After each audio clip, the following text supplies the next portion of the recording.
हिंदू धर्म में शिव और पार्वती का प्रेम केवल एक कथा नहीं, बल्कि सच्चे प्रेम, तपस्या और समर्पण की अद्भुत मिसाल है। यह कहानी हमें सिखाती है कि सच्चा प्रेम पाने के लिए धैर्य, विश्वास और त्याग कितना आवश्यक होता है। बहुत समय पहले, जब सृष्टि अपने संतुलन में थी, तब देवी सती, जो भगवान शिव की पहली पत्नी थी, अपने पिता दक्ष के यज्ञ में अपमान सहन न कर सकी और योगाग्नि में अपने प्राण त्याग दिए। इस घटना से भगवान शिव अत्यंत दुखी हो गए और उन्होंने संसार से विरक्त होकर गहन तपस्या में लीन हो गए। समय बीतता गया, लेकिन सृष्टि का संतुलन बिगड़ने लगा। देवताओं ने सोचा कि भगवान शिव का पुनः गृहस्थ जीवन में लौटना आवश्यक है। इसी उद्देश्य से देवी सती ने पुनर्जन्म लिया।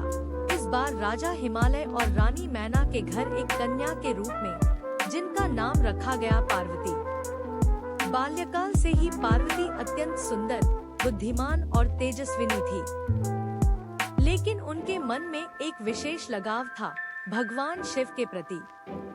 जैसे जैसे वे बड़ी हुई, उनका यह प्रेम और भी गहरा होता गया। उन्होंने ठान लिया कि वे केवल भगवान शिव को ही अपने पति के रूप में स्वीकार करेंगी। जब यह बात उनके माता पिता को पता चली, तो वे चिंतित हो गए। भगवान शिव एक योगी थे, भस्म लिपटे, गले में सर्प और साधारण जीवन जीने वाले। वे चाहते थे कि पार्वती का विवाह किसी राजकुमार से हो, लेकिन पार्वती का संकल्प अडिग था। पार्वती ने भगवान शिव को पाने के लिए कठोर तपस्या करने का निश्चय किया। उन्होंने राजमहल के सुख सुविधाओं को त्याग दिया और जंगल में जाकर कठोर तप करने लगी। वे वर्षों तक बिना भोजन और जल के ध्यान में लीन रहीं। उनकी तपस्या इतनी कठिन थी कि देवता भी चकित रह गए। उधर देवताओं ने भी भगवान शिव को तपस्या से बाहर लाने के लिए कामदेव को भेजा। कामदेव ने अपने प्रेमबाण से शिव के ध्यान को भंग करने की कोशिश की, लेकिन शिव ने क्रोधित होकर अपनी तीसरी आंख खोल दी, जिससे कामदेव भस्म हो गए। यह देखकर सभी भयभीत हो गए, लेकिन पार्वती की तपस्या जारी रही। उनका प्रेम स्वार्थरहित और सच्चा था। अंततः भगवान शिव उनके समर्पण और प्रेम से प्रसन्न हुए। उन्होंने पार्वती की परीक्षा लेने का निश्चय किया।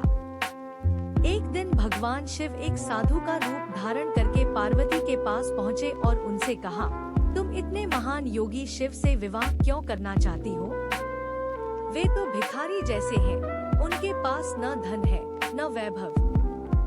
यह सुनकर पार्वती ने दृढ़ता से उत्तर दिया, आप शिव के बारे में ऐसा कैसे कह सकते हैं? वे मेरे लिए सब कुछ है।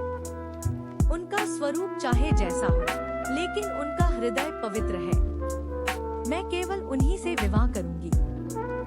पार्वती के इस अटूट विश्वास और प्रेम को देखकर भगवान शिव अत्यंत प्रसन्न हुए। उन्होंने अपने वास्तविक रूप में प्रकट होकर पार्वती को दर्शन दिए।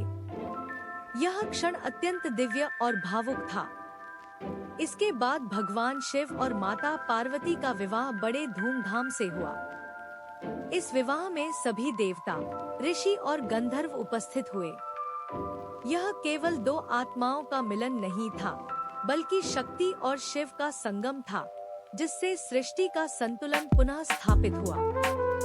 विवाह के बाद माता पार्वती ने शिव के साथ कैलाश पर्वत पर निवास किया। उनका जीवन प्रेम, समझ और संतुलन का प्रतीक बन गया।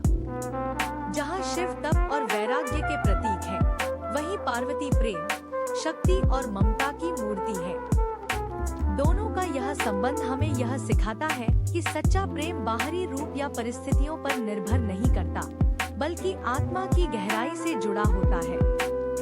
पार्वती का धैर्य और समर्पण और शिव का स्वीकार यह दिखाता है कि जब प्रेम सच्चा हो, तो कोई भी बाधा उसे रोक नहीं सकती। उनकी कहानी आज भी हर प्रेमी के लिए प्रेरणा है। यह हमें सिखाती है कि प्रेम में अहंकार नहीं, बल्कि त्याग और विश्वास होना चाहिए। यही कारण है कि शिव पार्वती का प्रेम अमर प्रेम कहलाता है।